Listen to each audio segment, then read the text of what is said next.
আর মানুষ, এই দুইয়ের সম্পর্ক অবিচ্ছেদ্য। যেমন ডানা আর পক্ষী, যেমন ধারা আর নদী। যদি ভুল মানুষের স্বভাবের এক গুরুত্বপূর্ণ অংশ হয়, তাহলে ভাবুন, এতে লজ্জা কিসের?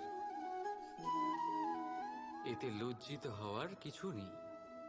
সেইভাবে দেখতে গেলে ভুল আমাদের নিজেকে আরো উন্নত করার সুযোগ দেয়, নিজেকে আরো ভালো প্রদর্শন করার প্রেরণা দেয়। এখন আপনাদের মধ্যে কেউ এর সাথে সহমত নাও হতে পারেন, কেননা অনেকের দৃষ্টিতে ভুল দোষের জন্ম দেয়, দোষ অপরাধের।